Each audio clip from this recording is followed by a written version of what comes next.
Any reading of literature involves two steps. The first step of reading process is to receive impressions with the utmost understanding. It is only half the process of reading. It must be completed if we are to get the whole pleasure from a book by another. So the first step is to receive impressions with the utmost understanding. Once we have received the impression, we must pass judgment upon these multitudinous impressions. We must make of these fleeting shapes one that is hard and lasting. So the first step is receiving impression with utmost understanding, and the second step is to make judgment on the works. We cannot move from step 1 to step 2 immediately, because once we have received the impression, we have to wait for the dust of reading to settle, to the conflict and the questioning to die down. Then suddenly, without our willing it, the book will return, but differently. So once we are approaching a work of poetry, first we have to receive the impression with utmost understanding. Once we have done this stage, we wait, and the poem gradually loses its sensation, and eventually this book again comes to our mind, and this time we can see which emotions are hard and lasting and make judgment on the work. At the second stage, the poem will flow to the top of the mind as a whole.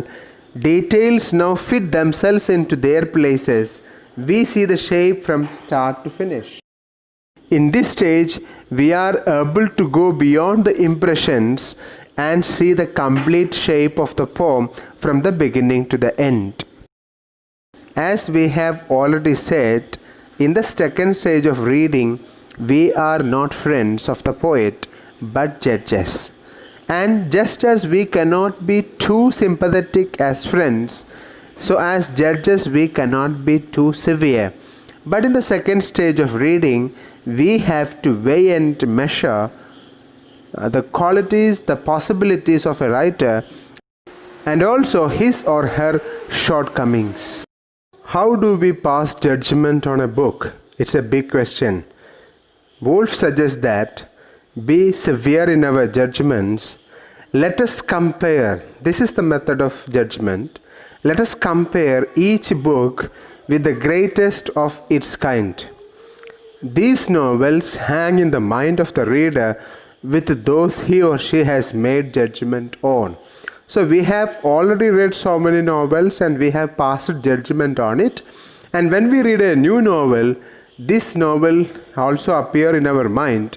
And based on our comparison with other classics, we make judgment on individual literary texts. The method of judgment suggested by Virginia Woolf is very similar to the methods proposed by Matthew Arnold and John Dryden. She suggests a kind of comparison of new works with that of the best works in that genre. For example, we compare the new novels, with these classics. And she says that these works has a right to be judged with the best of the genre. And similar is the case with poetry.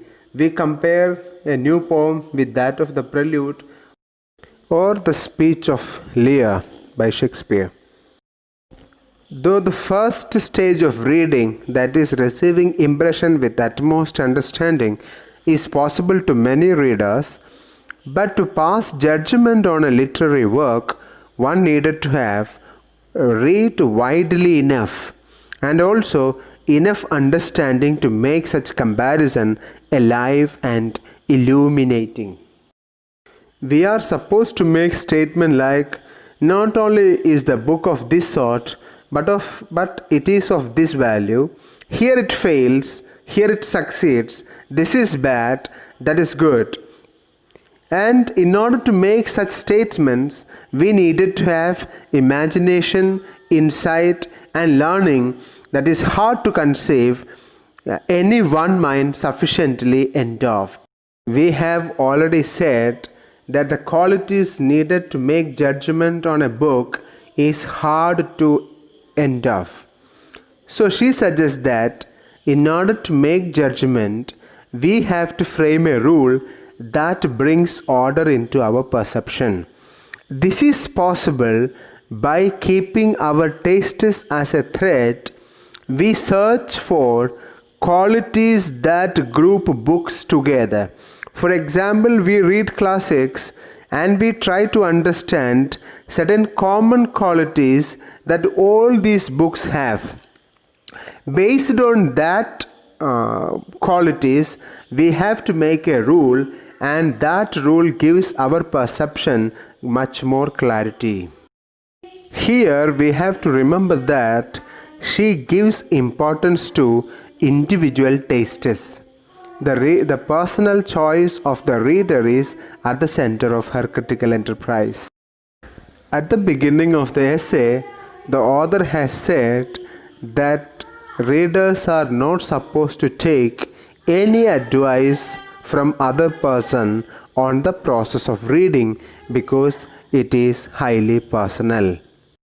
Now the author is talking about reading great classics, and based on that we group certain qualities of those books, and those qualities are made into a rule, and that rule is the basis of our judgment of a literary text.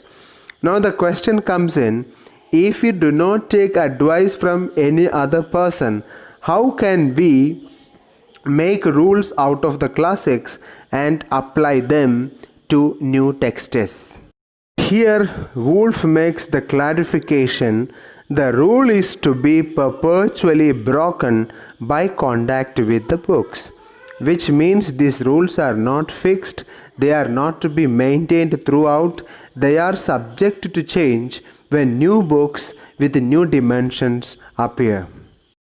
In order to have a critical understanding of new literature, she suggests that the criticism of Coleridge, Dryden and Johnson and the sayings of poets and novelists can help us, provided we approach these criticism and sayings with our own questions and suggestions. In other words, Woolf is arguing that if as a reader we have certain questions and suggestions, and in order to formulate a rule based on that, we can seek the help of traditional critics like Coleridge, Johnson and Dryden. Woolf also understands that a critic should have imagination, insight and ability to judge, and it is very difficult for people to have all these skills. And the writer suggests, if it is difficult, it is good for readers to remind readers, even as readers they can contribute into making wonderful writers. Here Woolf assures readers that standards and judgment of readers create an influence on writers even if it is not printed as criticism. In other words, even if a reader do not have all the qualities needed for a critic, still the standards and judgment of a reader have an influence on the writer. Woolf also states that reader's judgment, if it is well instructed, rigorous, individual and sincere, are crucial today, as published critical works often fail to see the qualities of good work. Woolf also comments that good readers with the love of reading, with their unprofessional ideas and sympathetic and severe engagement, can improve the quality of writing. She concludes the essay by commenting that love of reading is an end in itself. A reader need not become a critic in order to become worth. Thank you.